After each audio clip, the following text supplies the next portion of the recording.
দীর্ঘ থাকিয়া ভারতবর্ষ স্বাধীনতার পর থেকে যেগুলা মিনিস্টার হয়েছে সবগুলো তো বিদেশি মাঝি, প্রায় বিদেশি মাঝি। সিপিএম এর পিরিয়ড কি না অত্যাচার করছে, কি অত্যাচার করছে রে ভাই।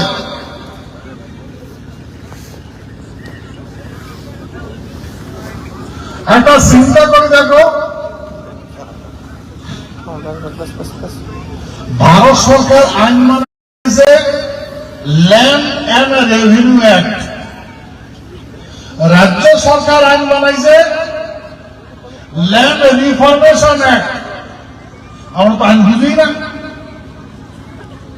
ভাই, আমার এই নাম করে করছে।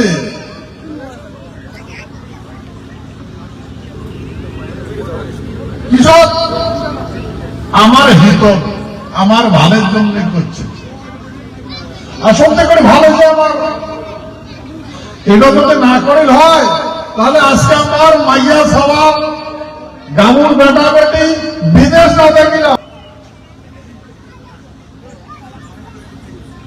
বিভিন্ন রাজ্য থেকে নেওয়া যায়, জেনের পরি থাকতে নেওয়া যায়।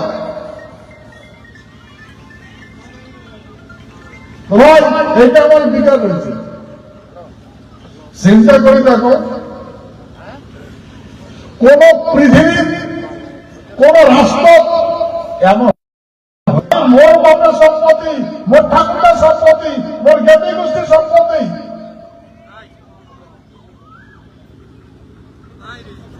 এই সম্পত্তি গভর্নমেন্টের ল্যান্ড রিফরমেশন অ্যাক্ট গভর্নমেন্টের সম্পত্তি। আর ঠিক আছে ভাই, গভর্নমেন্টের সম্পত্তি হল বুঝলাম, আইন দিয়ে বানাইছেন, গভর্নমেন্টের সম্পত্তি দিলেন, দিয়ে দিলেন কাক। তোমরা কি এনে কোন গভর্নমেন্টের কোন অফিস করছেন মাটিগুলা নিয়ে? কাক দিলেন তো মাটিগুলা? মাটিগুলা কাক বসে দিলেন? আর দেড় মামত চাচাই করেন, আর কত জন্ম লাগছে ভাই। মনে রাখবেন, আমরা ভারতীয় ছিলাম না, ভারতবর্ষের মানুষ ছিলাম না, আমরা হিন্দু মানে ইন্ডিয়ান মানুষ ছিলাম না, স্বতন্ত্র কুচব রাষ্ট্রের মানুষ ছিলাম। এই ভারতবর্ষটা, ভারতবর্ষের কিছু জায়গা ব্রিটিশ ইন্ডিয়া, ব্রিটিশের গোলামি করছে, মুঘলের গোলামি করছে। আমরা মুঘলের গোলাম করি নাই, ব্রিটিশের গোলামি করি নাই,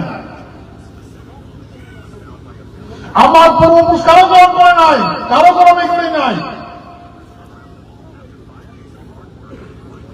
আমরা স্বতন্ত্র স্বতন্ত্র রাষ্ট্রের মানুষ আছি।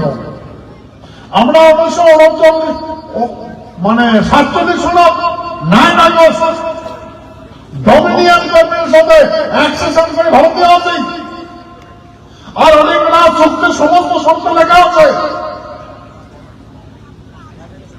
বলেন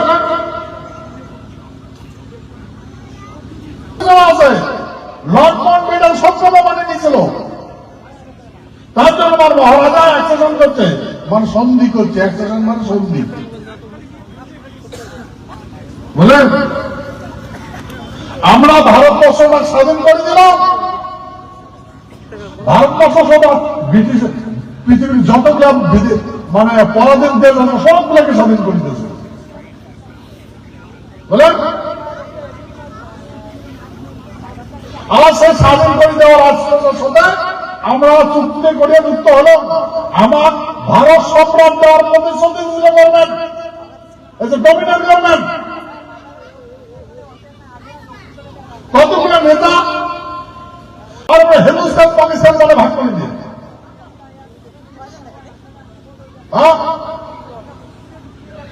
আর কোটি কোটি মানুষের ইজ্জত দিলে বাসা বাড়ি বলায় হিন্দুস্তান পাকিস্তান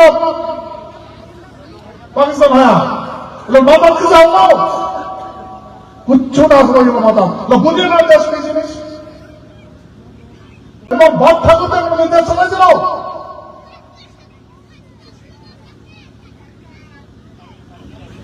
এটা ভাই আমার এটা হুঁশ থাকা দরকার।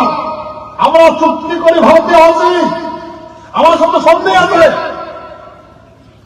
আর আমার এই রাজ্য, আমার ইস্তেমাত যা তা করে নেবে না, কিন্তু করছে। কেন করছে? আমার অজ্ঞানতার কারণে করছে, আমার ভুল বুঝেছে, আমার ঠকাইছে, নির্মম ভাবে ঠকাইছে আমার। আমরা কই ওইটা আমার বাড়ি, মাসিক টাকা দেয়, ওইটা আমার বাড়ি। ওর কতদিন থেকে আসেন? 14 থেকে যেন ভিতর থাকে, তাহলে 1400 বছর ধরে আছে ভিটাটা। বুঝতে পারি বলেন? 1400 বছর ধরে আমরা ভিটাটাতে আছে। 14 বছর যদি ভিটাটা থাকে, তাহলে তখন দোলের করে কেনা মাটি বলেন, মাটি বাবুয়ার গভর্নমেন্টের ট্যাক্স দিছে 2টা গরু 1টা হালুয়া, ওইটা 1 হাল পায়, সব দাদার ট্যাক্স দেয়। তো উয়ে মাটি হয় না, এটা হয় না তোমার ভাই মাটি?